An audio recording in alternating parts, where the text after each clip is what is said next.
Merci d'être avec nous sur Al24 News au sommaire de l'actualité de ce jeudi 26 septembre.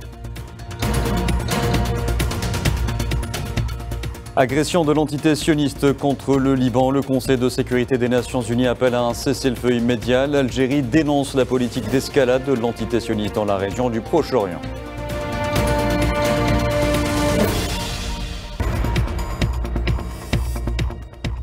Le massacre continue également dans la bande de Gaza. Le bilan des victimes s'alourdit à 41 534 martyrs et 96 092 blessés.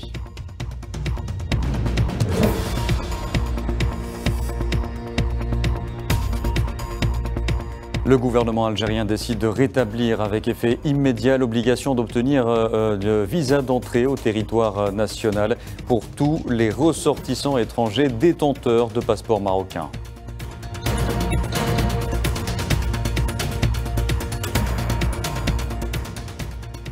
Et aux États-Unis, le premier hôtel imprimé en 3D ouvrira bientôt ses portes. El Cosmico se situe à proximité de la petite ville de Marfa, dans l'ouest du Texas.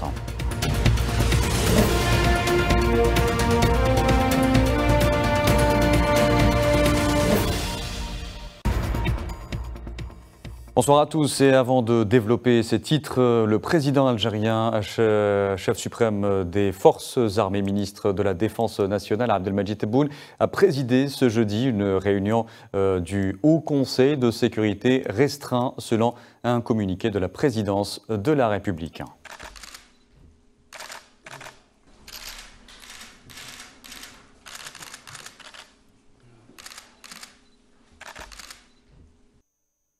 Le président algérien Abdelmadjid Tebboune continue de recevoir les messages de félicitations suite à sa réélection pour un second mandat, notamment de son homologue indonésien Joko Widodo, qui a affirmé aujourd'hui dans son message que l'Algérie était un partenaire important pour son pays en Afrique et que les relations entre les deux pays reposaient sur le respect mutuel et la coopération visant à renforcer le bien-être des deux peuples et à contribuer à la paix et à la stabilité régionale.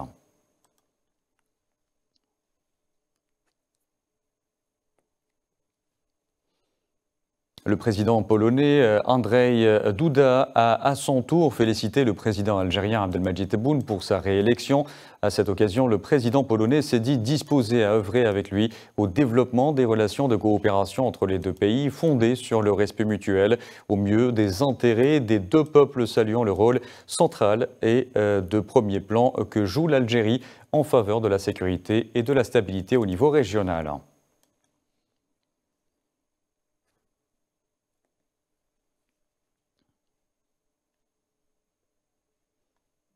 Le président guinéen Mamadi Doumbouya a également félicité le président algérien Abdelmadjid Tebboune à l'occasion de sa réélection pour un second mandat, faisant part de sa volonté de renforcer les relations bilatérales dans l'intérêt des deux peuples. Voilà, et puis en ce moment même intervient le ministre algérien des Affaires étrangères, Ahmed Attaf, à la réunion ministérielle consacrée au rôle vital de l'Office de secours et de travaux des Nations Unies pour les réfugiés de Palestine dans le Proche-Orient, l'UNRWA, à Gaza, en Cisjordanie et dans la région. Cette réunion se tient en marge du 79e segment de haut niveau de l'Assemblée générale des Nations Unies à New York. Elle est présidée par la Jordanie et la Suède. L'intervention a lieu en ce moment même, celle du ministre des Affaires étrangères, je vous le rappelle, algérien Ahmed Attaf. Algeria reaffirms its unwavering support to UNRWA and recalls the financial contribution of $15 million that it has allocated to this UN agency's budget last April.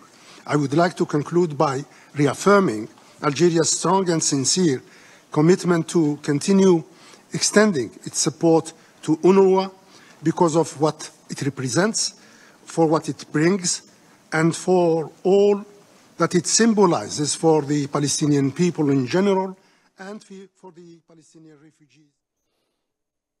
Voilà, bien entendu, nous reviendrons sur cette intervention du ministre algérien des Affaires étrangères, Ahmed Attaf, lors de la réunion ministérielle consacrée au rôle vital de l'UNRWA à Gaza, en Cisjordanie et dans la région.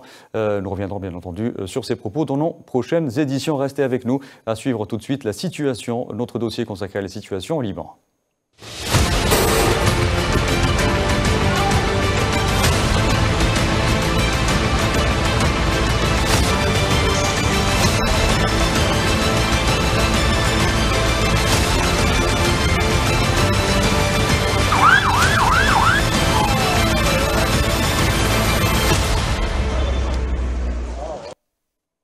L'entité sioniste a poursuivi ce jeudi ses bombardements sur le Liban. Dans le sud du pays, des quartiers sont complètement détruits par les bombardements, laissant place à des paysages chaotiques, à l'exemple de la ville de Saksarkiye, près de Saïda, au lendemain d'une frappe de l'aviation sioniste.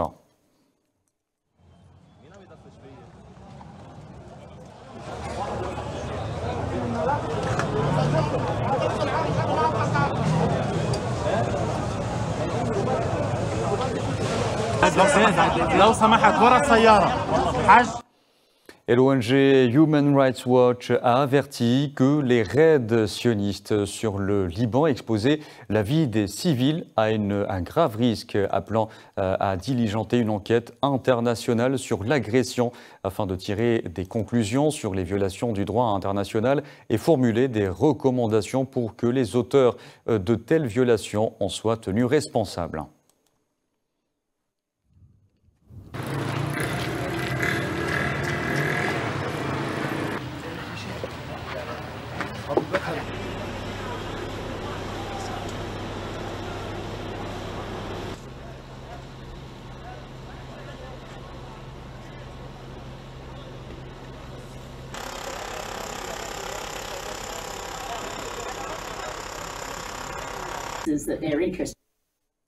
Un projet de cessez-le-feu immédiat serait en préparation, c'est ce qu'a affirmé le Qatar, pays médiateur également, concernant l'agression contre la bande de Gaza.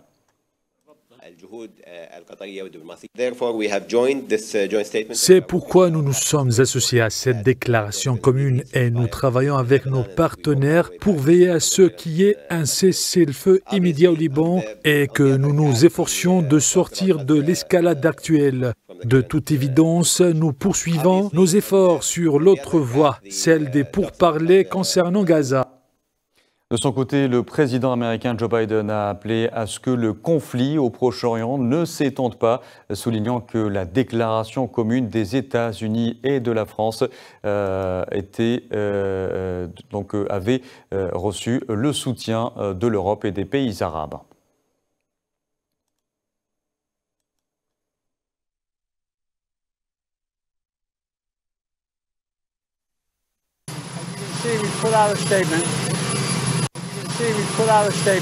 Comme vous pouvez le voir, nous avons publié une déclaration en faveur d'un cessez-le-feu de 21 jours le long de la frontière israélo-libanaise. Cette déclaration a pu bénéficier d'un soutien important de la part de l'Europe et des nations arabes. Il est important que cette guerre ne s'étende pas. J'en dirai plus demain. Et toujours à propos du Proche-Orient, aujourd'hui, le ministre algérien des Affaires étrangères, Ahmed Attaf, a participé à New York à un débat sur les guerres et les conventions de Genève, organisé à l'initiative de l'Algérie et de la Norvège. Le débat a été consacré à l'examen des moyens permettant de mieux faire respecter les 4 conventions de Genève adoptées il y a 75 ans. Et puis, je vous le disais également, concernant la réunion du Conseil de sécurité qui s'est tenue hier à New York concernant la situation au Liban. Le Conseil de sécurité donc a tenu cette réunion d'urgence appelant à un cessez-le-feu. L'Algérie y a dénoncé la politique d'escalade de l'entité sioniste dans la région du Proche-Orient. Face à l'agression continue du Liban par l'entité sioniste, les réactions de la communauté internationale se sont multipliées. La diplomatie algérienne est montée au créneau pour dénoncer la laideur de l'agression sioniste. Dans le Liban, frère, qui fait face de nouveau à une agression israélienne flagrante, brutale et odieuse, que rien n'égale en laideur, en gravité, que le malheur en cours à Gaza. Cette agression fait partie intégrante de la politique d'escalade. L'Algérie, pays frère du Liban, n'est pas le seul à avoir dénoncé la politique d'embrasement israélienne. Le président américain, dont le pays est le protecteur historique de l'entité sioniste, appelle à ce que la guerre ne s'étende pas. La France, seule puissance nucléaire au sein de l'Union européenne, qui a des intérêts à défendre à Tel Aviv mais aussi à Beyrouth, s'inquiète quant à l'éventuelle atteinte d'un point de non-retour. La situation au Liban menace d'atteindre un point de non-retour. Ces derniers jours, les frappes israéliennes ont fait de très nombreuses victimes civiles. Nous avons également réaffirmé que les retombées de ce qui se passe à Gaza affectent directement la situation au Liban et dans la région et que ce qui se passe ne s'arrêtera pas aux frontières de la région mais englobera l'ensemble du Moyen-Orient. Si l'on n'y remédie pas sans plus attendre, l'absence de solution ne fera que compliquer la situation. Face au risque d'escalade de plus en plus palpable, l'entité sioniste ne semble tenir compte d'aucune voix sur la scène internationale, en renforçant ainsi son isolement. Et il faut savoir que plus de 22 000 personnes fuyant les bombardements sionistes au Liban sont entrées en Syrie depuis lundi via 2 postes frontières, selon des sources de sécurité syriennes, alors que le Liban dit accueillir près de 2 millions de réfugiés syriens depuis le début du conflit dans leur pays en 2011, soit le plus important ratio par habitant au monde.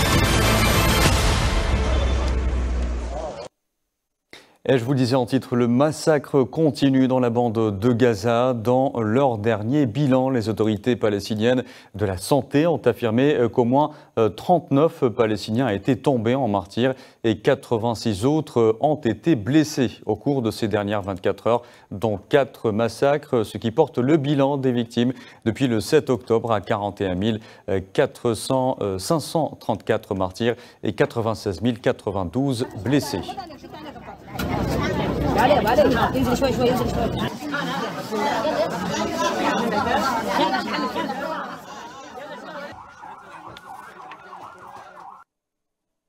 Et la défense civile palestinienne a annoncé ce jeudi 15 martyrs, dont des enfants, dans une frappe sioniste sur une école accueillant des déplacés dans la bande de Gaza. Il s'agit de celle d'Al-Fallujah dans le camp de Jabalia, dans le nord de l'enclave palestinienne.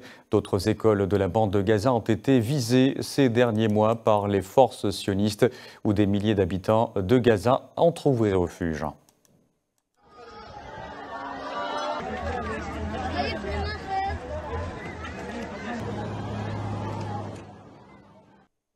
Et les forces de l'occupation sioniste ont pilonné ce jeudi un immeuble à l'est de Khan Younes, au sud de la bande de Gaza, faisant 5 martyrs, dont des enfants. Un précédent bilan faisait état de 3 martyrs suite à cette même attaque.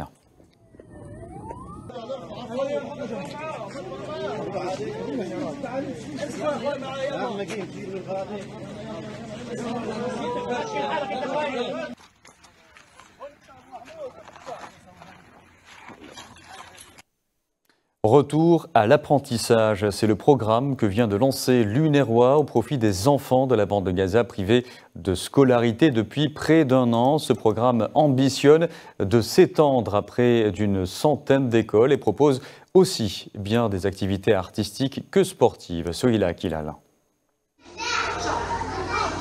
Quoi de plus banal que de voir en cette fin septembre des enfants aller en cours? Oui, mais ces enfants ne sont pas n'importe lesquels. Ce sont des écoliers de Raza. Et à Raza, aller à l'école relève du miracle depuis une année maintenant.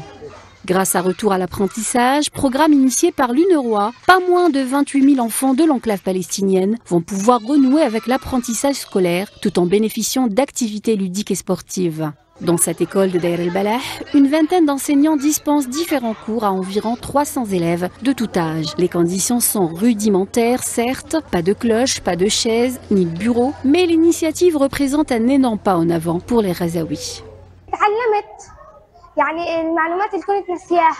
J'ai beaucoup appris, notamment les connaissances que j'avais apprises auparavant mais que j'avais oubliées. Maintenant, nous les révisons à l'école. Nous avons également appris beaucoup de connaissances utiles. Nous remercions l'organisation pour ce projet. Il permet à nos enfants de poursuivre leurs études, mais la réalité est cruelle, surtout pour les déplacés. L'avenir des enfants est plein d'incertitudes. Il est certain que ce programme d'activité d'apprentissage informel ne peut remplacer l'éducation formelle pour les enfants de Raza. Il en demeure pas moins que c'est le début d'un long chemin à parcourir pour compenser les pertes en matière d'éducation engendrées par le génocide sioniste à Raza et atténuer son impact sur la santé mentale des enfants.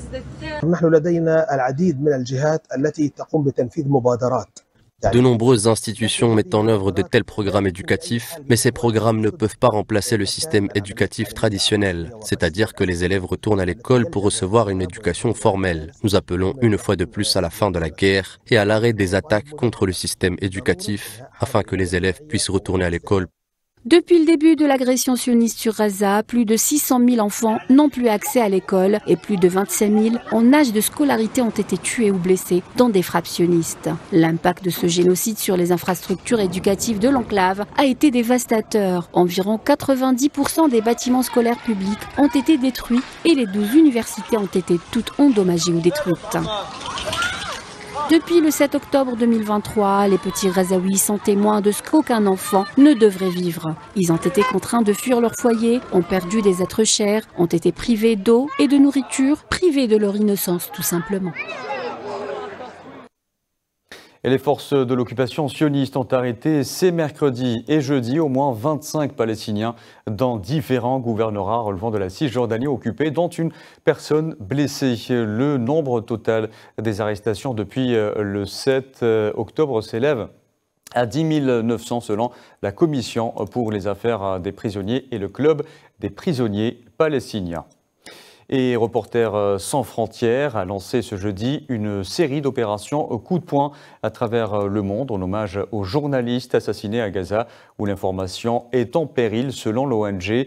L'opération a débuté en France mais des actions similaires sont prévues dans d'autres pays à travers le monde.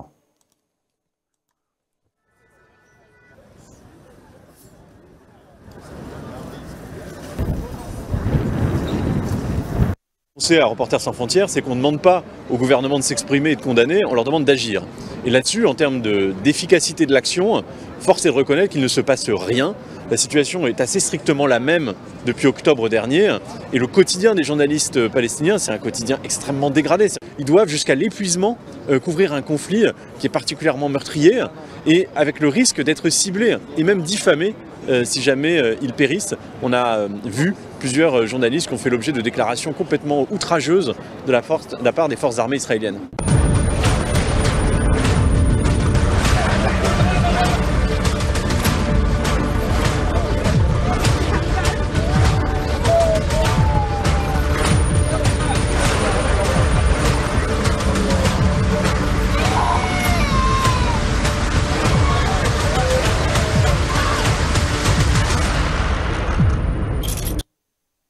Je vous disais en titre, le gouvernement algérien a décidé de rétablir avec effet immédiat l'obligation d'obtention du visa d'entrée au territoire national pour tous les ressortissants étrangers détenteurs de passeport marocain. Un communiqué du ministère des Affaires étrangères a indiqué que l'Algérie, toujours mue par ses valeurs de solidarité tissées par les liens humains et familiaux qui unissent les deux peuples frères, algériens et marocains, avait évité, lors de la décision de rupture des relations diplomatiques avec ce pays en août 2021, de remettre en question la liberté et la fluidité de la circulation des personnes. Profitant du régime d'exemption des visas, malheureusement, le Royaume du Maroc s'est livré à diverses actions attentatoires à la stabilité de l'Algérie et à sa sécurité nationale, avec l'organisation à grande échelle de réseaux de crimes organisés, de trafic de drogue et d'êtres humains, de contrebande, d'immigration clandestine et d'actes d'espionnage, ainsi que le déploiement d'agents de renseignement sionistes détenteurs de passeports marocains pour accéder librement au territoire national.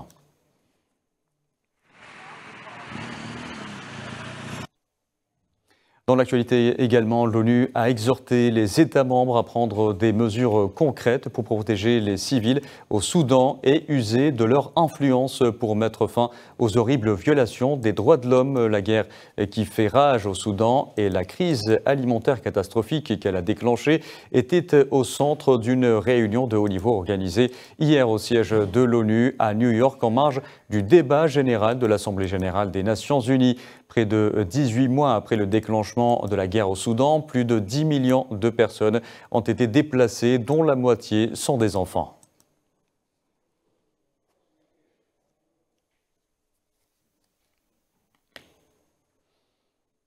Par ailleurs, l'ONU a alerté sur le risque élevé de violence ethnique si El Fasher, la grande ville du sud-ouest du Soudan, tombe aux mains des paramilitaires qui l'assiègent.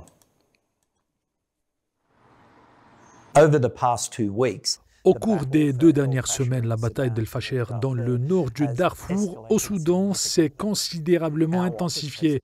Notre bureau a recensé un nombre croissant d'incidents dans lesquels des civils ont été tués à la suite de bombardements et de frappes aériennes menées par les forces de soutien rapide et les forces armées soudanaises. Et les violences au Soudan ont contraint près de 10 millions de personnes à fuir leur foyer. Une grande partie des déplacés ont trouvé refuge dans des pays voisins comme l'Égypte. Leurs conditions de vie sont des plus précaires. Face au manque de moyens, ils peinent plutôt à scolariser leurs enfants. Amal Amzian Zitouni. Inscrire ses enfants dans des écoles soudanaises ou égyptiennes est devenu une lutte pour de nombreux réfugiés soudanais en Égypte. Les frais d'inscription sont chers, en plus des problèmes de papier de résidence.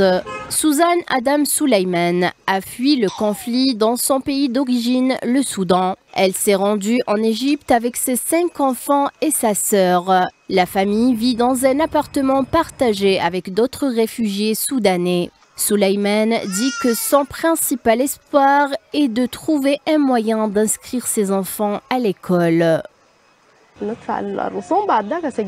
Nous payons les frais puis nous les inscrivons. L'inscription coûte $250. Certains disent qu'elle coûte $500. Mais moi, je n'ai pas cette somme et je n'ai pas l'argent pour les inscrire. Amal Salah Abou Bachir, une autre réfugiée soudanaise, avait essayé d'inscrire ses enfants à l'école, mais des difficultés financières les avaient empêchés de fréquenter les écoles soudanaises. De plus, l'absence de carte d'enregistrement de demandeurs d'asile, connue sous le nom de carte jaune, constitue un obstacle pour l'inscription dans les écoles publiques égyptiennes. Ils disent qu'il faut un permis de séjour valide pour inscrire mes enfants dans des écoles égyptiennes et je n'ai pas de permis de séjour pour les inscrire dans des écoles égyptiennes et nous n'avons pas le budget pour les inscrire dans des écoles privées. J'ai contacté de nombreuses organisations qui m'ont dit qu'elles me rappelleraient. J'attends mais personne ne me répond pendant 1 mois ou 2, pas même un coup de fil. L'école Sabaa El Matani de Gizeh s'efforce de remédier aux difficultés auxquelles est confrontée la communauté des réfugiés soudanais en Égypte. Par Dieu, l'école Al-Sab'a Al-Mathani soutient fondamentalement l'éducation soudanaise d'aujourd'hui. Pour ceux qui ne peuvent pas payer les frais de scolarité, nous traitons l'étudiant soudanais comme quelqu'un qui doit poursuivre ses études, quel que soit le montant qu'il peut payer. Certains sont orphelins, d'autres ont été déplacés par la guerre et d'autres encore n'ont aucun moyen. Nous leur offrons des frais symboliques pour poursuivre leurs études et même pour ceux qui ne peuvent pas payer ces frais symboliques, nous les acceptons quand même. Les gens voient ce qui se passe. Le conflit au Soudan qui a éclaté en avril 2023 a forcé près de 10 millions de personnes à quitter leur foyer, avec l'espoir vain de trouver un meilleur environnement. Allez, on reste en Afrique. L'heure était au recueillement au Kenya où des parents endeuillés, des amis et des représentants officiels se sont rassemblés pour rendre hommage lors d'un service commémoratif à Mouéga aux 21 jeunes écoliers décédés dans l'incendie d'un dortoir dans le centre du pays le 6 septembre dernier.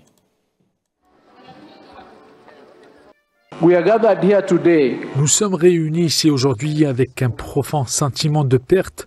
D'emblée, je souhaite en mon nom propre et au nom du ministère de l'Éducation présenter mes sincères condoléances aux parents, aux familles, aux amis et aux proches des 21 jeunes âmes dont la vie a été prématurément interrompue par le tragique incendie qui s'est produit dans la nuit du 5 septembre 2024.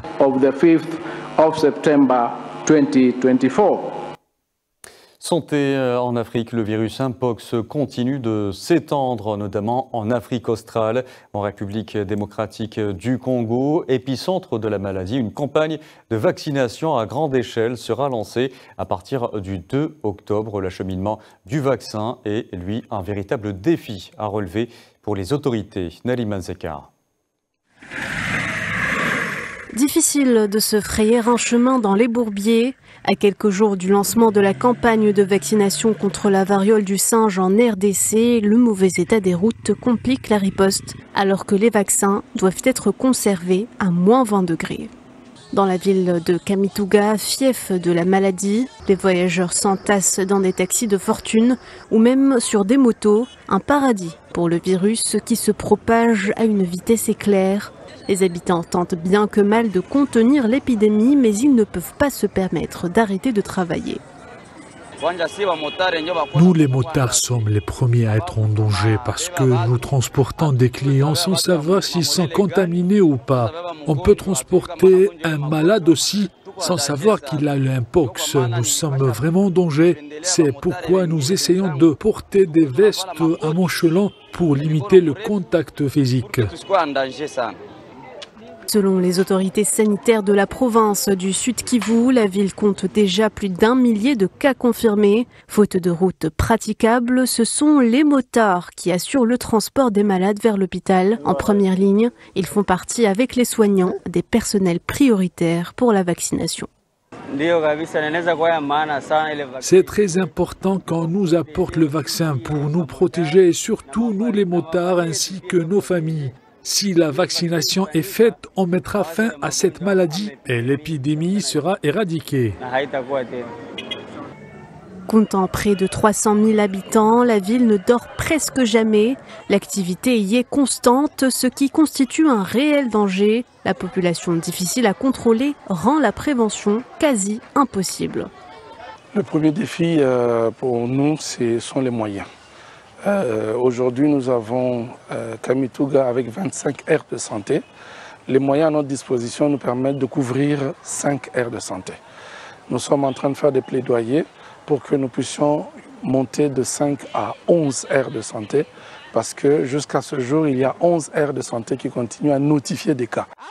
Pays de loin le plus touché du monde, la République démocratique du Congo a enregistré plus de 24 000 cas de Mpox et 789 décès liés à la maladie depuis janvier dernier. La course à la vaccination sera donc lancée début octobre à travers le territoire. De leur côté, les autorités croisent les doigts et espèrent pouvoir éradiquer le virus pour de bon d'ici la fin de l'année.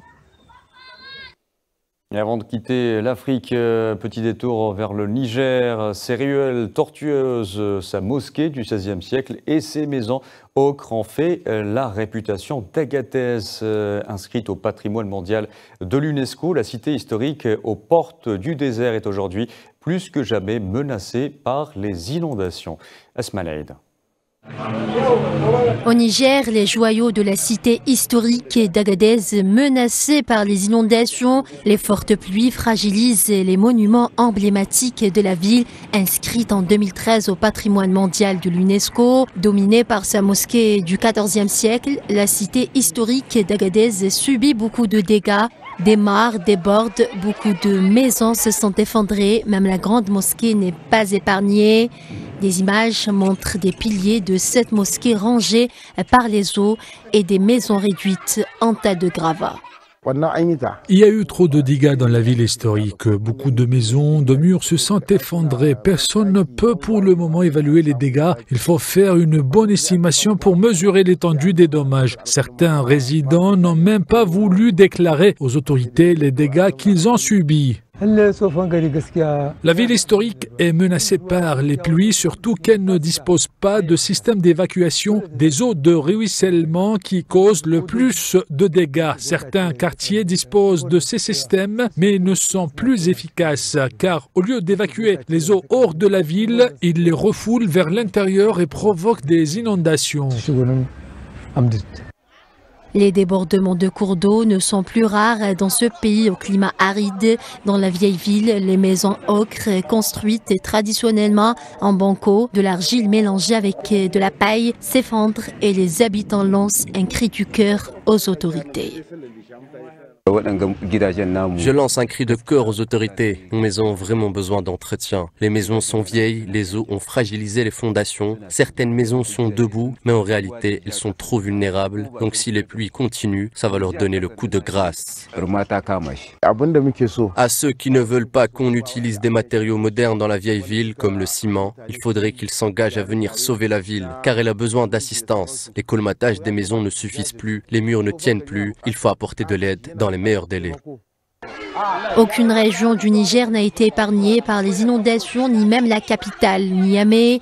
Ces inondations ont fait 322 morts à travers le pays, selon le dernier bilan des autorités. Mardi, l'Union européenne a accordé une aide exceptionnelle de 5,4 millions d'euros aux pays sahéliens touchés par les inondations, dont 1,35 million pour le Niger, afin de fournir une aide immédiate et de répondre aux besoins les plus urgents.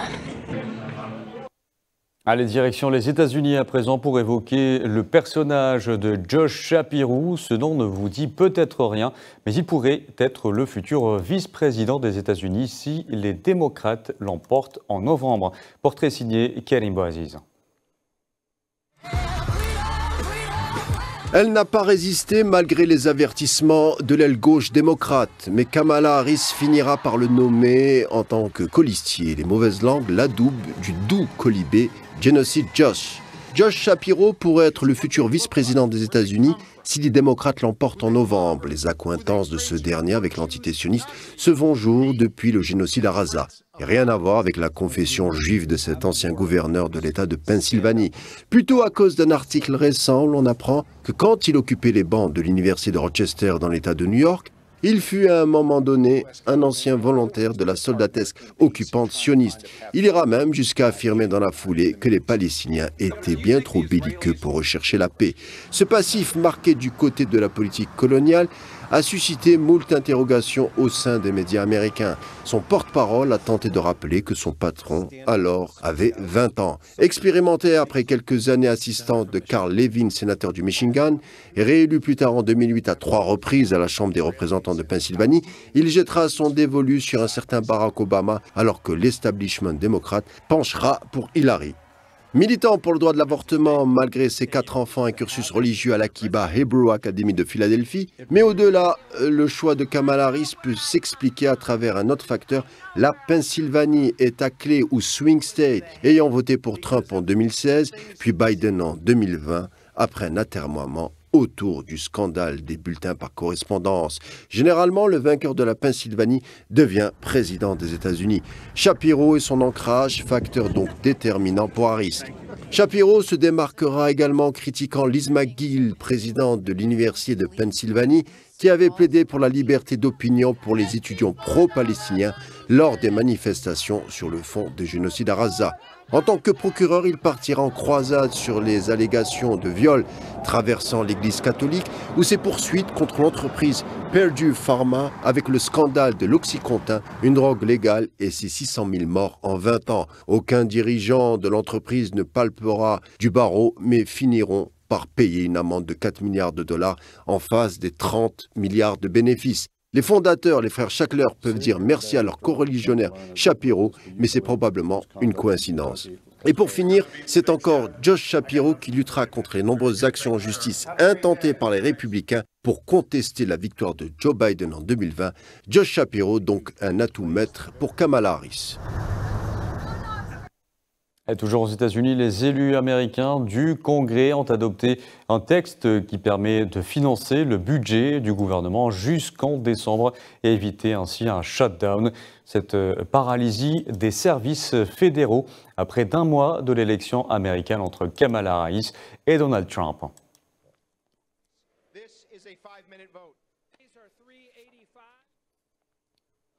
Et le maire de New York, Eric Adams, s'est dit impatient de se défendre après avoir été inculpé pour 5 chefs d'accusation, dont ceux de sollicitation de financement illégal, de campagne électorale et corruption.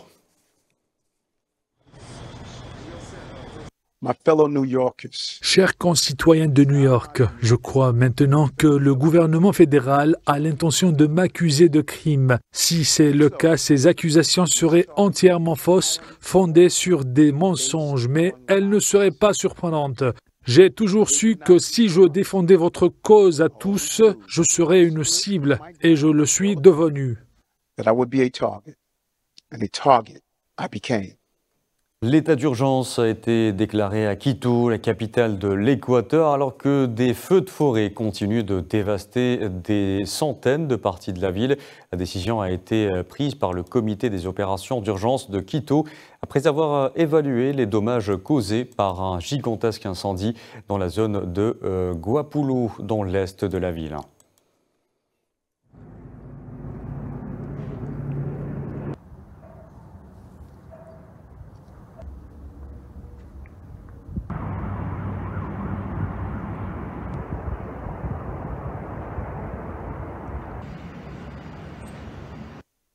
En Iran, le bilan de l'explosion dans une mine de charbon dans la province du Khorasan méridional, dans l'est du pays, a été porté à 50 morts après que l'un des blessés a succombé à ses blessures.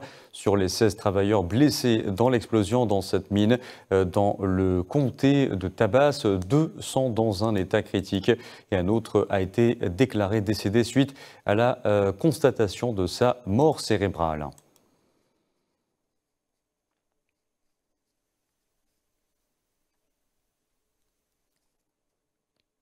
Et je vous en parlais en titre, cela paraît irréel, mais il sera bientôt possible de passer une nuit dans un hôtel imprimé en 3D.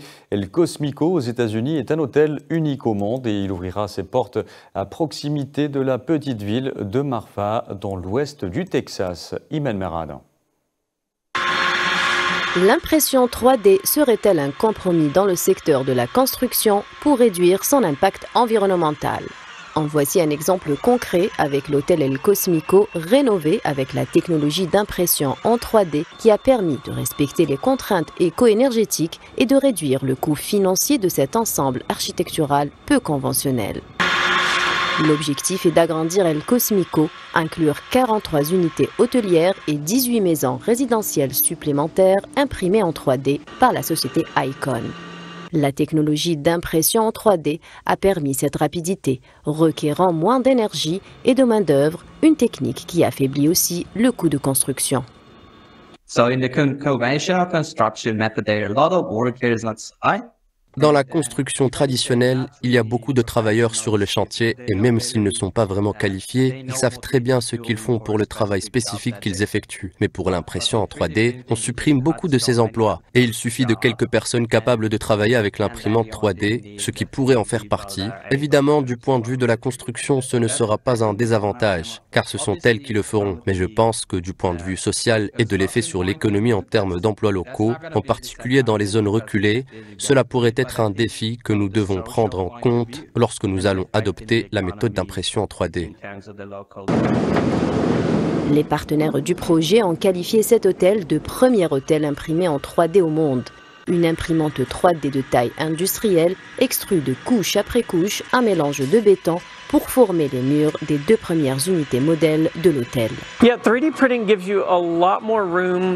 L'impression 3D vous donne beaucoup plus de possibilités d'expérimentation, ou même si vous êtes assez confiant, de créer des formes plus organiques. Bien sûr, si vous voulez un carré, nous pouvons vous l'imprimer, mais je pense que ce que l'on trouve, ce sont des courbes et des formes organiques et une sorte de tectonique plus naturelle qui finissent par donner une impression plus confortable, plus humaine, plus sûre, plus chaleureuse, plus accueillante.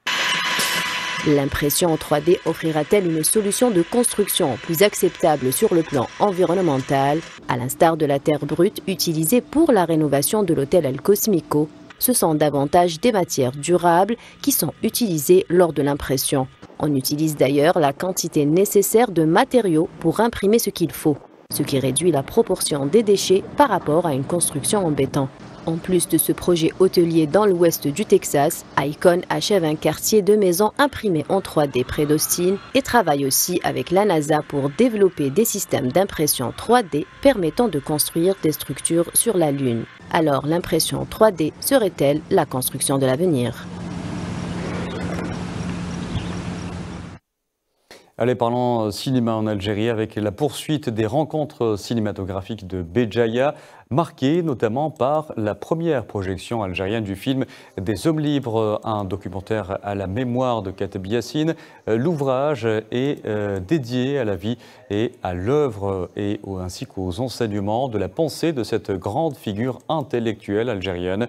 La journée d'aujourd'hui a également vu la projection du dernier film du grand réalisateur algérien Merzaq Alouache. Et je remercie les rencontres cinématographiques de Béjaïa d'avoir sélectionné le documentaire pour sa première projection en Algérie.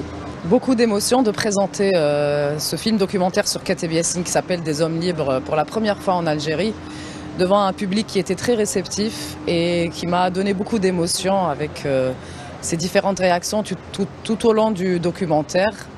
Et puis j'espère que ce film vivra longtemps en Algérie, qu'il y aura d'autres projections en dehors de Béjaïa.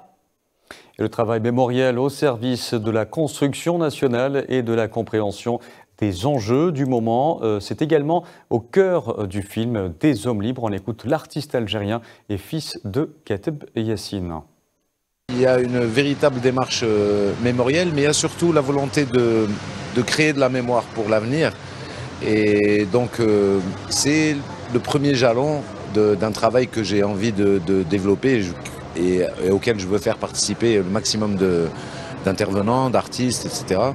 D'ailleurs, à ce propos, je compte créer une fondation autour de l'œuvre de Kateb Yassine, autour du personnage de Kateb Yassine, qui sera domicilié en Algérie. Ça, j'y tiens. Je ne veux pas d'une fondation qui soit ailleurs qu'en Algérie. Et j'aimerais préparer pour les 100 ans de Yassine un grand événement pour 2029, puisque ça fera 100 ans, 1929-2029, avec différents médiums. Donc voilà, j'invite vraiment tous les artistes qui ont envie de travailler sur cette œuvre, qui veulent faire des ateliers d'écriture ou de réécriture ou de mise en musique ou de mise en scène théâtrale et autres, et ben à nous rejoindre. La fondation va voir le jour, j'espère, avant fin 2024, mais sûr et certain, début 2025, elle existera, elle aura un siège.